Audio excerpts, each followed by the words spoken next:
Ooh la la la, it's the way that we rock when we doing our thing. Yeah.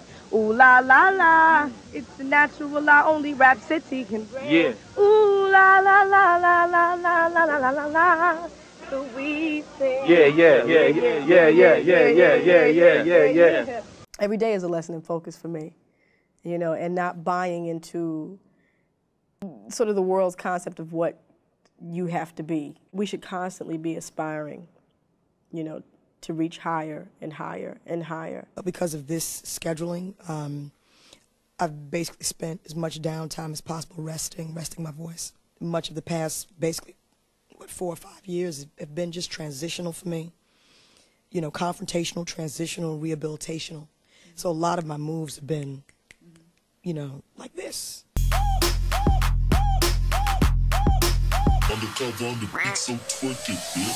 Bonjour, bonsoir tout le monde, je suis ravie de vous retrouver aujourd'hui pour une nouvelle vidéo. Je suis désolée, oui, le décor n'est pas comme d'habitude parce que je continue de subir les travaux. Donc voilà, ça servait à rien que j'installe tout mon setup parce qu'aujourd'hui ils sont là. Là, ils sont juste partis en pause déjeuner, j'ai très peu de temps pour filmer. Ça se trouve, ils vont venir entre temps, je vais devoir terminer en voix off, etc. Donc ça valait pas la peine de tout installer pour, ça se trouve, rien, pour juste quelques minutes. Donc voilà, veuillez m'excuser, je fais au mieux avec ces travaux de l'enfer. Et aujourd'hui, nous allons donc parler de la chanteuse Lauryn Hill. Lauryn Hill qui a disparu de la circulation, qui revient vite fait comme ça de temps en temps. C'est une chanteuse que j'adorais, surtout quand elle a fait sa carrière solo. The Miseducation of Lauryn Hill, c'est un chef-d'œuvre à mon sens. Et c'est vrai qu'elle a explosé avec cet album et après quasiment plus rien. Alors il y a des raisons à tout ça, je vais tout vous raconter dans cette vidéo. Mais avant de démarrer, je tiens à vous présenter notre partenaire du jour, la marque Holly. Je vais être complètement transparente avec vous. Sur ce coup-là, j'ai fait le mouton.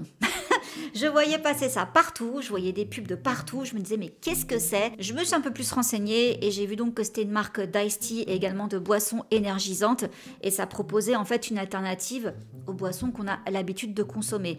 Personnellement, j'ai un gros problème avec une certaine marque de soda, donc il est vrai que j'étais intéressée par des alternatives qui pourraient me désintoxiquer de tout ça, qui seraient plus saines.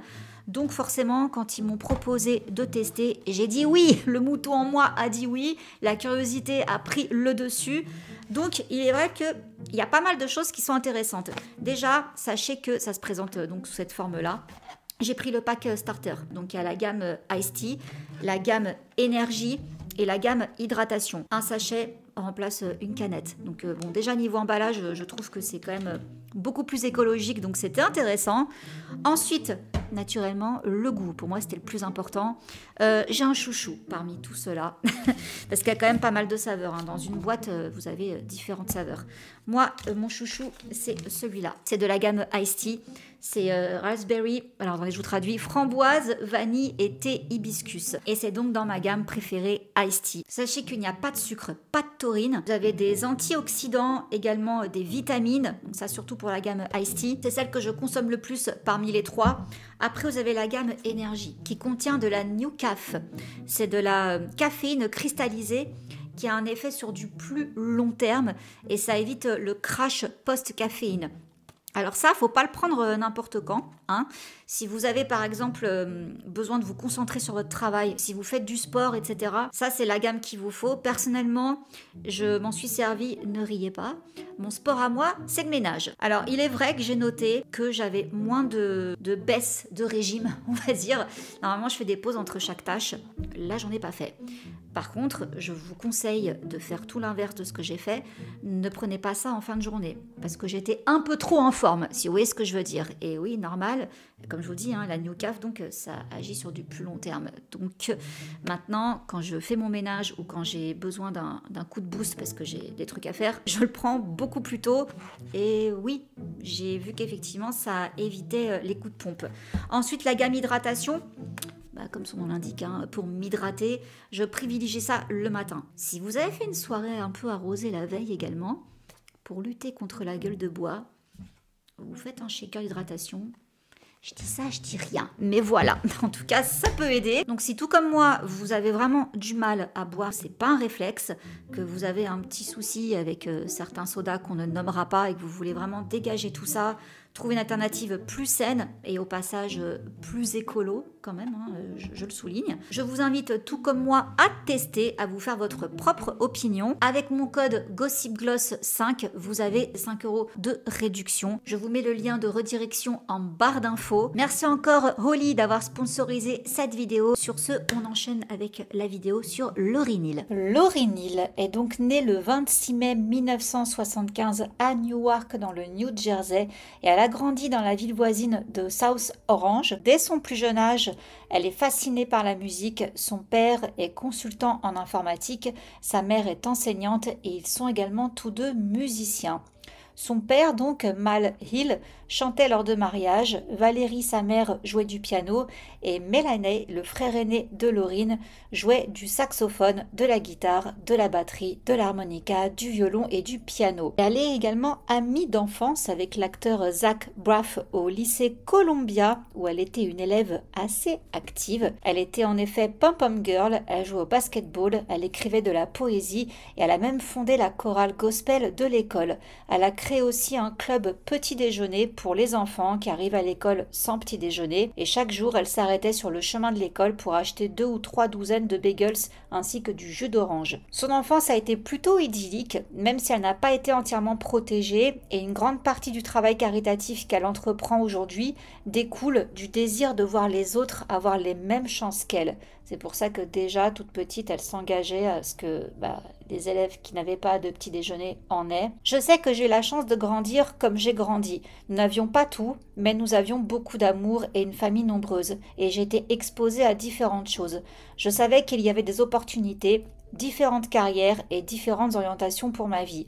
Certaines personnes grandissent avec très peu d'options, ou du moins en connaissant très peu d'options. Donc pour moi, il est toujours important de faire connaître aux autres leurs options et leurs possibilités. J'étais une enfant très folle, déjantée, j'étais très théâtrale, tout était un drame, une entreprise gigantesque. J'étais un garçon manqué, un peu brute, j'adorais faire comme les garçons et je suis très heureuse d'avoir grandi comme ça car je n'ai jamais respecté les limites sociales entre les femmes et les hommes et cela a façonné ma philosophie de vie actuelle. Je ne suis pas de celles qui ont peur simplement parce que les femmes ne sont censées faire que certaines choses. Je ne me laisse pas limiter par cela. Elle passe des heures à écouter des disques dans sa chambre, s'imprégnant de la musique soul classique des années 60 et 70. Elle se produit sur scène à chaque occasion. À 13 ans, par exemple, elle participe à l'émission Showtime à l'Apollo et avec le soutien de ses parents, elle se lance dans le chant et le théâtre professionnel dès son adolescence, apparaissant à la télévision locale et auditionnant pour des rôles au cinéma dans la ville voisine de New York. Elle poursuit sa carrière d'actrice. À 17 ans, elle joue un rôle récurrent dans la série télévisée As the World Turns. Et l'année suivante, elle a interprété un rôle important dans le long métrage Sister Act 2. Génial ce film, je l'adorais quand j'étais gosse. Sa performance suscite un vif intérêt. Elle a ensuite joué dans plusieurs films, dont Les Rois de la Colline, mais n'a pas pour autant négligé ses études. Elle a été admise à l'université Columbia, où elle a étudié la musique classique dans le cadre de son cours de sciences humaines et en se spécialisant en histoire.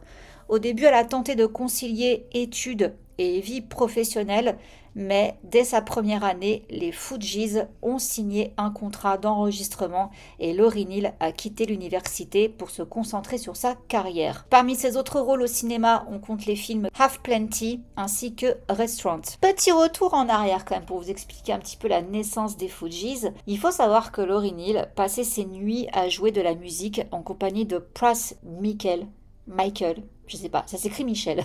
J'imagine qu'en anglais c'est pas du tout Michel, Michael. Un ancien camarade de classe ainsi que l'ami d'enfance de ce dernier, Wyclef Jean, tous deux d'origine haïtienne et fans de hip-hop. Le trio forme un groupe qui sera baptisé Fugees, un raccourci de réfugiés, Refugees, et sa carrière intermittente au sein des Fugees débute lorsqu'elle a 13 ans. Mais elle a été souvent interrompue par ses concerts ainsi que ses études à l'université de Columbia. Mais voilà, pour vous dire que ça date déjà depuis un moment. Et comment ils vont donc sortir? On m'avait donné une de leurs cassettes, mais ce qui m'a vraiment bluffé, c'est leur performance live, beaucoup plus nuancée que celle de tous les groupes de hip-hop de l'époque, raconte Chris Schwartz, qui les a découverts et signés sur son label Rufus Records. Quant à Lauryn Hill, on percevait tout de suite qu'elle avait de fortes opinions musicales et politiques. Dès le départ, les Fugees étaient un groupe militant. Donc en 94, pendant que Lauryn Hill fait encore ses études mais qu'elle va bientôt lâcher, elle a 18 ans lorsque sort leur premier album Blunted on Reality qui fait un flop, risquant même de causer la séparation du groupe. Après ça, Lauryn Hill quitte l'université et à ses 20 ans, ils sortent leur deuxième opus, The Score, et en l'écoutant, je l'avais trouvé exceptionnel, se rappelle Jean-Marc Bacouche, ex-chef de produit chez Small Sony Music, leur maison de disques française à l'époque. Je leur avais prédit qu'ils se vendraient au moins à 100 000 exemplaires. Ils avaient rigolé, ils n'y croyaient pas. L'album comprend 3 singles à succès.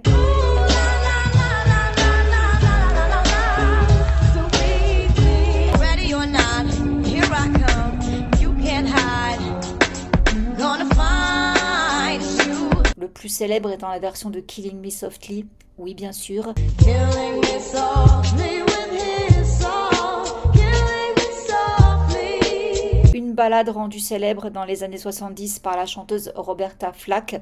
La chanson s'est classée 2e au classement des singles aux États-Unis, première en Grande-Bretagne, et a valu au groupe un Grammy Award de la meilleure performance R&B de l'année. L'album The Score fait un score, justement insensé, 17 millions d'exemplaires vendus, dont 1 million en France. Donc on est très loin des 100 000 qu'on avait prédit. Et d'ailleurs, la France est le premier pays à avoir accroché à ce trio pour leur premier concert à Paris avec Jay-Z. Alors inconnus, en première partie, ils font monter Nina Simone, idole de Lauryn Hill, sur scène. Leur succès planétaire prend des proportions franchement astronomiques. J'ai vu des fans s'accrocher sur le toit de leur limousine comme s'ils étaient les Beatles ou Michael Jackson, raconte Luc Vergier, ex-directeur marketing de leur label à Londres. Et Lauryn Hill dans tout ça, elle n'a rien à voir avec les pop stars du type businesswoman qui savent se construire une carapace pour résister à la pression du succès. Elle, c'est une artiste intègre, sensible, avec une très forte personnalité, certes. C'est une perfectionniste également et une vraie mélomane. Et alors que toutes les portes s'ouvraient et qu'ils étaient invités partout, Pras et Wyclef s'en donnaient à cœur joie, mais elle ne venait jamais. C'était pas son truc. Les Fugees étaient désormais l'un des groupes les plus importants de la scène, avec un programme de tournée chargé qui mettait à rude épreuve leur collaboration ainsi que leur amitié. Lauryn Hill et Wyclef Jean sont par exemple restés ensemble pendant la majeure partie de leur vie au sein des Fugees, une relation que leurs amis ont qualifiée de compliquée. Il fallait compter avec les infidélités de Wyclef, qui étaient notoires, rappelle Jean-Marc Bacouche. Il était très organisé. Il avait même un agenda où il notait les noms et les numéros de téléphone de tous les mannequins de Paris que lui envoyaient certains rappeurs américains lorsqu'ils venaient en France. Oui, forcément, ça peut que puer. La relation se complique encore plus lorsque Wyclef épouse Marie-Claudinette, sans mettre un terme à sa relation avec Lauryn Hill. Et dans son autobiographie parue en 2012, Wyclef écrit « La musique que nous faisons avec Lauryn était la meilleure façon d'exprimer notre amour. Pour le reste, ce n'était pas du tout fluide. Soit on était profondément amoureux, soit on se disputait. Il n'y avait pas de juste milieu. » À l'été 96, Lauryn Hill rencontre Rowan Marley, fils de la regrettée icône du reggae Bob Marley, et a ouvertement entretenu une relation avec lui. Wyclef était au courant de cette relation. Lauryn Hill est rapidement tombée enceinte de Marley, lui-même déjà marié. Elle a gardé secrète l'identité du père du bébé pour presque tout le monde. Et du coup, Wyclef Jean, il a supposé que le bébé était de lui lors de sa première visite à l'hôpital. Ce n'était pas le cas. Le groupe se sépare dans ce climat un peu particulier en 97 et pendant sa grossesse, Lauryn commence à écrire des chansons pour un album solo qui paraîtra après celui de Wyclef. Certains journalistes y voient une volonté de rivaliser avec son ex-amant. En réalité, lorsqu'elle était encore avec les Fugees, on entendait déjà que c'était elle qui avait le plus de talent et qu'elle allait sortir un album solo, explique Luc Vergier. C'était la maison de disques qui l'a poussée à l'enregistrer. La décision d'avoir son premier enfant, Zion David, a été l'un des changements majeurs dans la vie de Lauryn Hill. Elle a 24 ans à ce moment-là. De nombreux acteurs de l'industrie musicale lui ont même conseillé d'interrompre sa grossesse, mais elle a résisté à la pression, un choix qu'elle n'a d'ailleurs jamais regretté et un dilemme qu'elle décrit dans la chanson To Zion, qui est donc pour son fils. Now the joy of my world is in Zion. Je suis plus heureuse et en meilleure santé que jamais. Cela m'a aussi révélé quelles relations étaient justes, lesquelles étaient sincères et lesquelles étaient fondées sur l'exploitation et la souffrance. C'était une bénédiction à tout point de vue. Toute cette situation était une bénédiction et je suis tellement heureuse d'avoir fait ce choix. Après la naissance de son fils, elle se remet à produire et à enregistrer son premier album solo, donc The Miseducation of Lauryn Hill. La musique, encore plus variée que celle de The Score avec les Fugees, puise dans son amour pour la soul old school ainsi que le R&B, tandis que ses paroles évoquent tous les défis que représente la célébrité soudaine pour une jeune femme profondément attachée à ses valeurs artistiques et spirituelles. Lorsque Miseducation sort en août 98, Lauryn Hill est enceinte de 7 mois de son deuxième enfant, une fille nommée Cella Louise, qui naîtra en novembre de la même année. Son album, donc Miseducation, gros succès. Il domine le Billboard pendant 4 semaines. Parmi les singles phares, on a Do Wop, That Thing.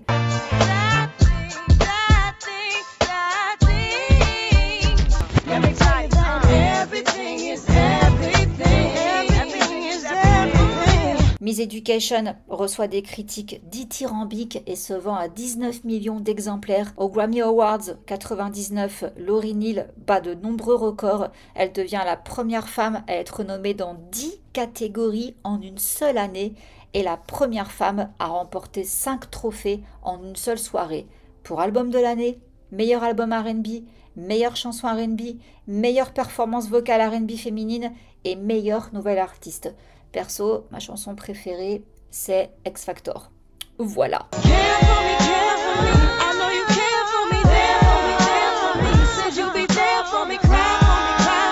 C'est joli mais c'est brut, explique-t-elle. Et c'est comme ça que je l'aime. Je pense qu'une grande partie de ma personnalité transparaît dans ma musique. Aussi belle soit-elle, elle n'est jamais trop belle. Il y a toujours quelque chose de brut. Je pense que c'est moi. Même si je chante haut, la note sera toujours éraillée simplement à cause de ma voix. Je n'enregistre jamais de voix compressée car je veux que ça sonne vieux, brut. Et je veux que vous entendiez tout ce que je voulais que vous entendiez. Je ne veux rien nettoyer sur mon morceau. J'aime l'aspect humain des vrais instruments par opposition au clavier et au module. Le hip-hop en est la colonne vertébrale, mais j'adore élargir ses paramètres. Alors, vous doutez bien que là, elle a encore plus le vent en poupe. Les magazines se l'arrachent pour la mettre en couverture. Elle est submergée d'offres pour des films. On lui propose Charlie's Angel. Elle refuse. Ce sera donc Lucy Liu qui récupérera son rôle. On lui fait rencontrer Matt Damon pour La mémoire dans la peau, ainsi que Brad Pitt pour Le Mexicain. Elle est également approchée par les sœurs Wachowski pour la trilogie Matrix. Elle dit non à tout, elle choisit de se concentrer sur sa musique. Fin 99, ses ventes de disques et ses tournées avec un groupe de 15 musiciens, sponsorisés par Levi's, qui a conçu ses vêtements de scène, ainsi que les parfums Emporio Armani, lui rapportent environ 25 millions de dollars. Les tournées pour les femmes ne sont jamais tout à fait les mêmes que pour les hommes, et Lauryn Hill insiste sur le fait que c'est la présence de ses enfants sur la route qui l'a éloignée de la misère et de l'ennui. Pour autant, elle est quand même surmenée. Elle est même tombée très malade en tournée, elle a eu une grosse fièvre, sa mère a été appelée à son chevet à l'hôpital. Donc en plus de ses propres concerts, elle coproduit Supernatural de Carlos Santana, elle écrit pour Aretha Franklin ainsi que Mary J. Blige et elle remporte un 2e Grammy Award pour l'album de l'année. Elle est la seule artiste féminine à avoir remporté ce prix 2 années de suite. Les récompenses, c'est comme de la crème fouettée. C'est incroyable, mais ça ne change rien à l'essence même de qui je suis. Je ne suis toujours pas convaincue d'avoir réussi. Je me dis toujours qu'un jour, quelque chose pourrait arriver et que je devrais changer de carrière. Je suis tombée dans ce milieu par hasard, parce que j'adorais ça. Je l'ai fait. Selon certains, mon album Miss Education n'était pas censé voir le jour. Et je me suis sentie très chanceuse de pouvoir le réaliser et de le sortir. Pour moi, l'accueil qu'il a reçu est la cerise sur le gâteau. C'est comme si j'avais déjà dégusté un merveilleux repas, un dessert merveilleux, et la réaction des gens est un vrai plus. Une sauce, des cerises, des pépites de chocolat, tout le reste. C'est tout simplement magnifique. Alors parallèlement à tout ça, elle va aussi diriger une association à but non lucratif, le Refugee Project, qui organise des concerts caritatifs. Il inscrit aussi les électeurs et envoie des enfants en colonie de vacances. Et en 3 ans, elle organise des dîners de Thanksgiving ainsi que des fêtes de Noël pour les enfants sans abri. Et à ce propos, elle déclare « Il s'agit de partager ce que l'on a, de responsabiliser la communauté hip-hop, de la rendre plus solidaire. Au début, c'était 3 amis à moi, ma mère, mon père et mon frère. C'était l'organisation. Mais maintenant, j'ai des gens qui y travaillent, un directeur général, un conseil d'administration. Il s'agit donc de transformer cette énergie sincère et innocente en une institution pour qu'après mon départ, elle continue d'exister. Alors sachez que depuis 1998, elle vit à la fois dans les Caraïbes ainsi que dans un hôtel haut de gamme à Miami. Et au sommet de son succès, donc après toutes les tournées avec les Fujis et en solo, tous les fans, tout ce qu'on lui a proposé, tout ça, elle surprend tout le monde en décidant de se retirer de la scène et de s'isoler avec sa famille qui continue de grandir.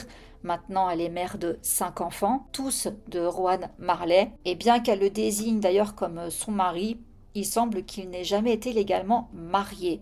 Effectivement, Marley n'a jamais divorcé de sa première femme, Geraldine Qualley, qu'il a épousée en 1993 alors qu'il était en 2e année à l'université de Miami en Floride. Donc c'est un peu particulier comme situation. Selon toujours Jean-Marc Bacouche que je vous ai cité plus tôt, voici ce qu'il déclare par rapport à la relation de Lauryn Hill avec le fils de Bob Marley. Entrer au sein de la famille Marley, dont l'influence est énorme en Jamaïque, signifie embrasser toute la culture Rasta.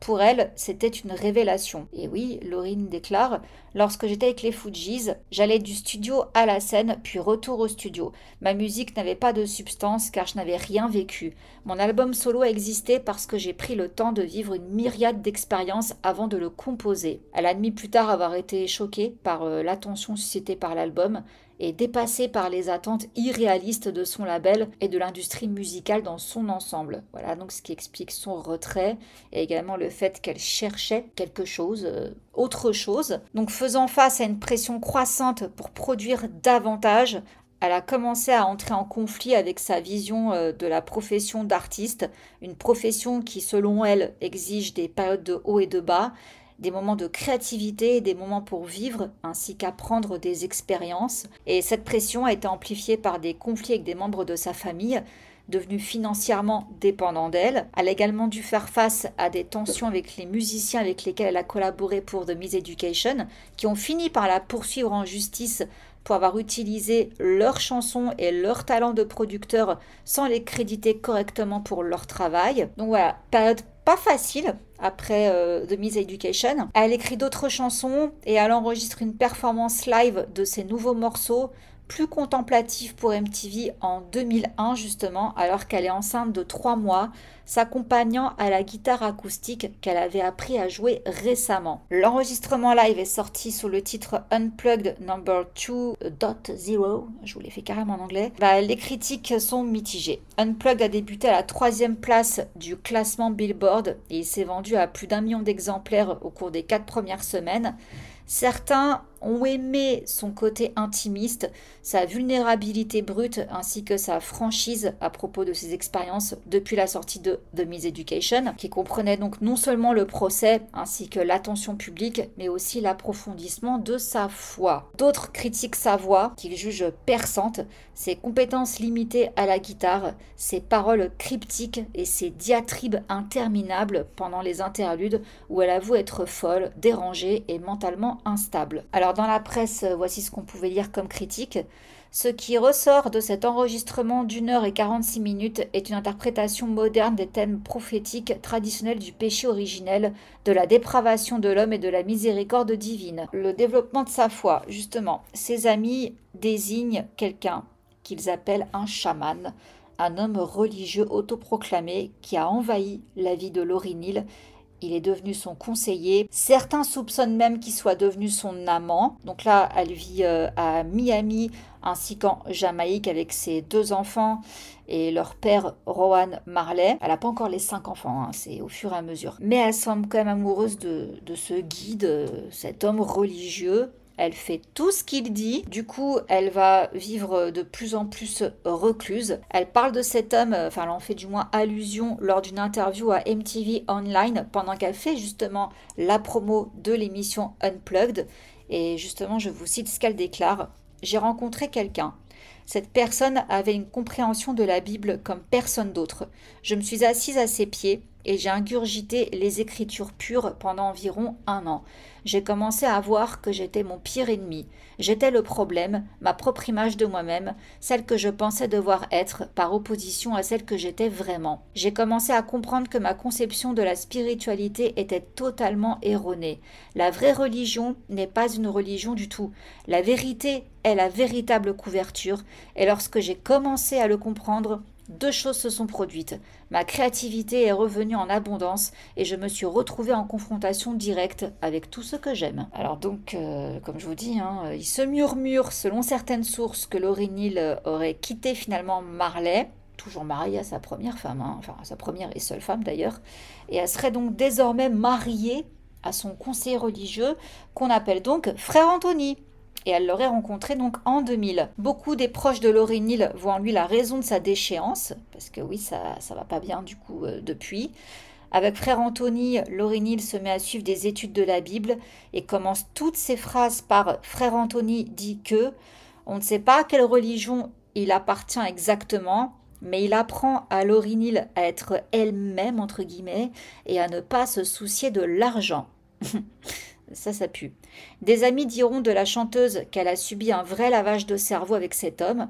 Donc je vous cite leurs propos. Cela a commencé juste après la sortie de Miss Education et la situation n'a fait qu'empirer. Elle n'a plus de contact avec ses parents. Cet homme l'a séparée de tout le monde. Voilà. Autre fait déconcertant, c'est qu'elle va même déclarer à MTV Online qu'elle a fermé son association caritative The Refugee Project. Donc je vous en ai parlé tout à l'heure, elle avait été créée en 1996, donc ça aidait les personnes défavorisées. Valérie, la mère de Lauryn Hill, en était la présidente. L'association organisait un camp d'été pour les enfants défavorisés. Elle faisait des dons dans le monde entier. Et il n'y a plus. J'avais une association à but non lucratif et j'ai dû tout fermer.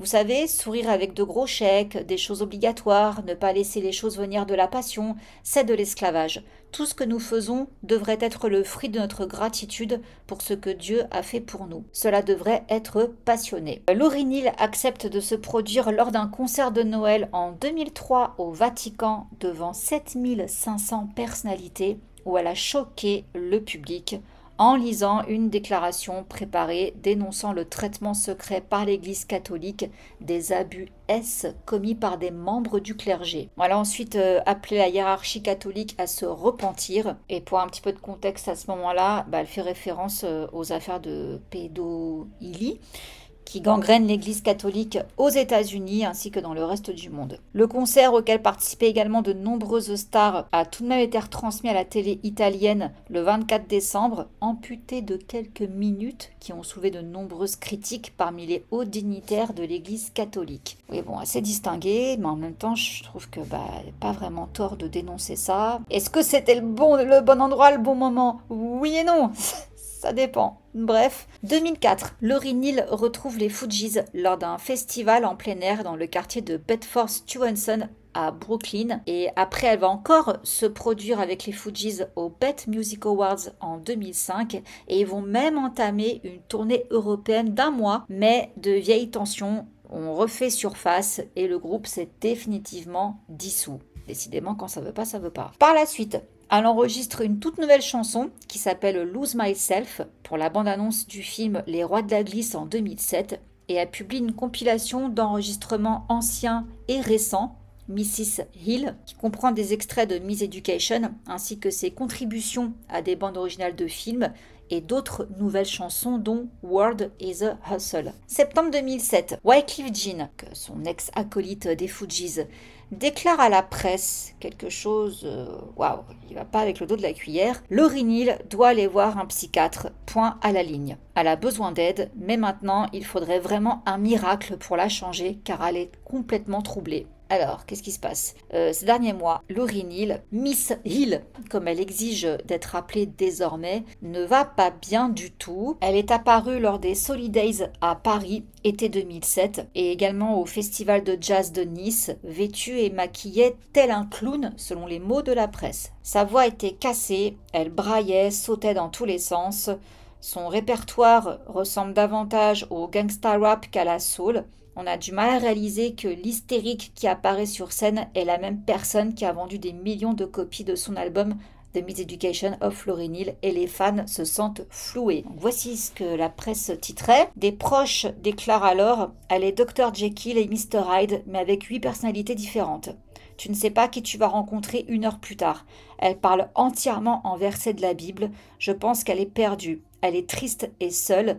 Je pense qu'elle voudrait demander de l'aide, mais a trop de fierté pour ça. » Bon, l'année suivante, 2008, il a été rapporté que Lauryn Hill vivait avec sa mère, ainsi que ses enfants, dans sa ville natale de South Orange, dans le New Jersey, et elle dit « Je me concentre simplement sur mon rôle de mère. Si j'y parvenais, je serais vraiment très heureuse. Si je pouvais être la moitié de la mère que mes parents ont été pour moi, je serais très heureuse. » Comme toute femme qui décide d'avoir des enfants, c'est un rôle extrêmement important. Il y a des vides qu'il faut remplir avec toutes les informations, toutes les connaissances et tous les outils nécessaires pour qu'ils deviennent des personnes heureuses, en bonne santé, bienveillantes et attentionnées. C'est vraiment crucial pour moi. J'adore la musique et je m'y suis toujours donnée à 100%, mais maintenant, je dois me donner à 200% pour être mère. Alors, elle a tenté une tournée européenne en printemps 2009, mais a été contrainte d'annuler après les 2 premiers concerts pour des raisons de problèmes de santé. Et en janvier 2010, elle se rétablit suffisamment pour reprendre les concerts. Elle va se produire dans des festivals à New York, en Californie, en Floride. Elle effectue aussi des tournées en Nouvelle-Zélande, en Australie et au Brésil. L'année suivante, elle se produit dans des festivals de musique à la Nouvelle-Orléans cette fois-ci, à Las Vegas ainsi qu'à Washington. De nombreuses chansons interprétées et enregistrées par Lauryn Hill au cours de ces 6 dernières années ont été incluses dans une compilation non officielle intitulée Cool Amy Phase qui est parue en avril 2010. Alors cette compile comprend également d'autres morceaux de la compilation Mrs. Hill. Du coup, elle va se produire au Harmony Festival de Santa Rosa en Californie en juin 2010. Et côté vie privée, on apprend en 2011 qu'elle a rompu avec Juan Marley, qui a déclaré que son 6e enfant, né la même année, n'était pas de lui. Donc elle a eu un 6e enfant en 2011. 2012, rien ne va plus, là c'est autre chose. Elle est poursuivie par le fisc américain pour presque 2 millions de dollars, 1,8 pour être plus précise, de revenus non déclarés. Donc 1 an plus tard, elle est condamnée à 3 mois de prison ferme, plus 3 mois de résidence surveillée, et elle est donc incarcérée dans le Connecticut. À l'audience, elle argumente « Je suis une fille d'anciens esclaves qui ont vu leur système leur être imposé. Ce système économique m'a été imposé. J'ai vendu 50 millions de disques et maintenant, je me retrouve avec une énorme dette à payer. Si tout ça n'est pas de l'esclavage, alors je ne sais pas ce que c'est. » Bon. Septembre 2023, Lauryn Hill ainsi que le groupe emblématique des Fugees se réunissent à nouveau pour le Global Citizen Festival annuel à Central Park à New York. Ces retrouvailles marquantes ont soutenu l'initiative mondiale de lutte contre la faim. Lauryn Hill a interprété quelques-uns de ses classiques et ensuite elle a été rejointe par Wyclef Jean et leur ancien partenaire et ils ont donc repris leur tube mémorable. Et 1 mois plus tard, en octobre, Lauryn Hill entame une tournée pour le 25e anniversaire de The Miss Education of Lauryn Hill. Depuis, c'est tranquillou. Donc ouais les amis, pour ceux qui se demandaient tout comme moi où elle était passée, alors je savais qu'elle avait été avec le fils de Bob Marley, je savais qu'elle était très souvent en Jamaïque, etc. Je savais pas par contre que c'était aussi compliqué sa relation avec lui. Je savais même pas qu'ils étaient séparés. Bon, en même temps, ça fait pas très longtemps qu'ils sont séparés. Mais je savais pas qu'elle avait viré autant comme ça côté religion et qu'on avait l'impression qu'elle avait un peu perdu ses esprits. Je sais pas trop, c'est un peu bizarre. J'espère vraiment qu'elle va mieux. C'est marrant parce que au final, elle est partie, elle a pas vraiment supporté la célébrité. Du coup, elle a préféré se retirer. Et ça n'a pas été mieux pour autant. J'ai l'impression qu'elle est tombée sur un gourou qui lui a retourné le cerveau. C'est nul quoi. J'espère que cette vidéo vous aura fait plaisir. Je vous fais plein de gros bisous. Encore désolée d'être en voix off, hein, malheureusement. Merci encore Holly d'avoir sponsorisé cette vidéo. N'oubliez pas, vous avez le lien de redirection en barre d'infos et le code GossipGloss5 pour profiter des 5 € de réduction pour découvrir donc ce pack starter avec les 3 gammes à découvrir. Je vous fais plein de gros bisous et je vous dis à la semaine prochaine. Mouah. Bisous, ciao.